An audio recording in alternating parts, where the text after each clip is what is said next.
5 Shermans for every Tiger. That's what they say it took. The American Sherman tank, mocked as a Ronson lighter, criticized as a death trap, outgunned and outmatched. Facing it, the German Tiger, an 56-ton beast with armor so thick it could shrug off most Allied weapons, armed with the legendary 88mm gun that could kill from over a mile away. But what if almost everything you've been told about this matchup is wrong? The Tiger tank has achieved almost mythical status. When it rolled off the production line in 1942, it was the most powerful tank in the world, period. With frontal armor up to 100 millimeters thick and that devastating 80mm KWK-36 gun, it could destroy any Allied tank at ranges where they couldn't even scratch its paint. American tank crews feared it. British tank crews feared it. And the numbers seem to support that fear.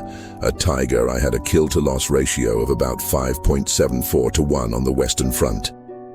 Meanwhile, the M4 Sherman 75mm gun, frontal armor of just 51mm, weighing in at 30 tons.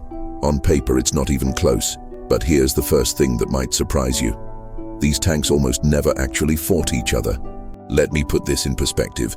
Germany produced approximately 1,347 Tiger I tanks during the entire war. That's it. Compare that to the Sherman. America built over 49,000 of them.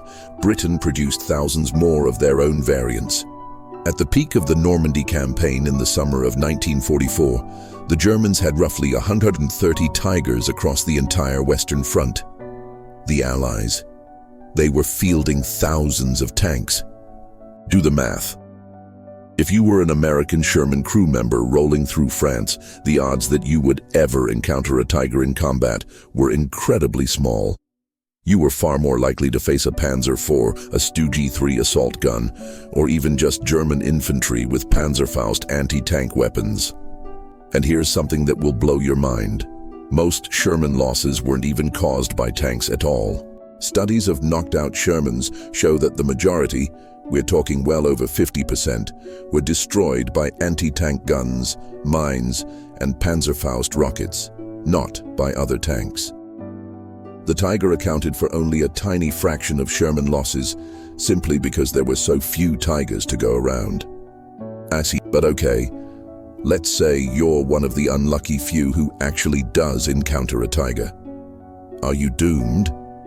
Not necessarily. American tank doctrine wasn't stupid. They knew their limitations. Sherman tanks rarely operated alone. They worked in platoons, with infantry support, air cover, and artillery on call. When a Tiger was spotted, American forces had options. The Sherman had advantages the Tiger could only dream of. Reliability. Tigers broke down constantly.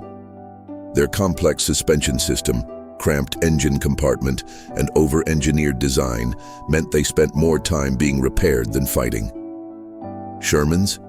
They were mechanical workhorses, easy to fix, easy to maintain, easy to operate.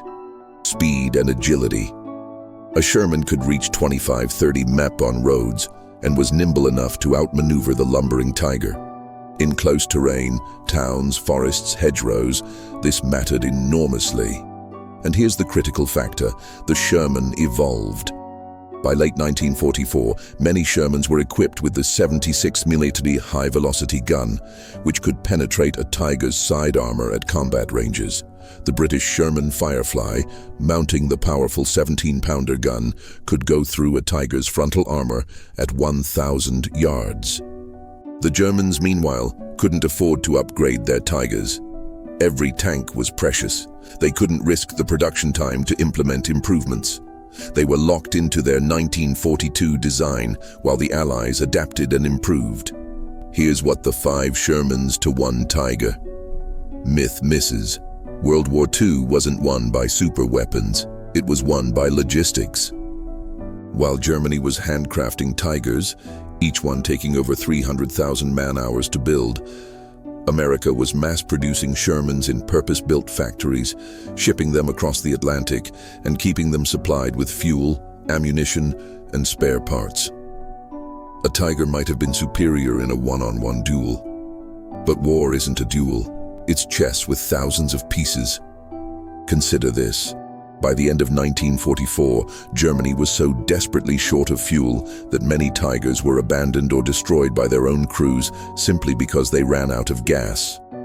Meanwhile, the Allies had fuel to burn, literally. They had so much logistical capacity they could afford to use Shermans as artillery platforms, flamethrower tanks, mine clearers, and even swimming tanks for the D-Day landings. The Sherman's mediocrity was actually its genius. It was good enough to win, cheap enough to mass produce, simple enough that crews could be trained quickly, and reliable enough to keep fighting across thousands of miles of supply lines. The Tiger was a masterpiece of engineering. The Sherman was a masterpiece of industrial warfare.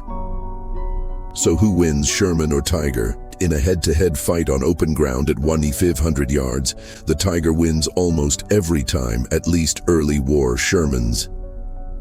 But World War II wasn't decided in vacuum-sealed gladiatorial combat. The Tiger was a strategic failure. It was too expensive, too complicated, too fuel-hungry, and produced in numbers too small to matter strategically. For all their fearsome reputation, Tiger tanks were essentially irrelevant to Germany's defeat. The Sherman, meanwhile, was exactly what the Allies needed: a reliable, producible, versatile tank that could be everywhere at once. It fought in North Africa, Italy, France, Germany, and the Pacific. It served in over 50 countries' armies and remained in service for decades after the war.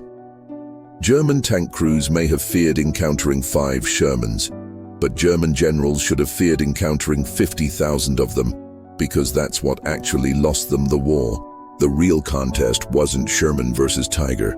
It was American industrial might versus German tactical brilliance. And in total war, production beats perfection every single time. Berlin, 1945.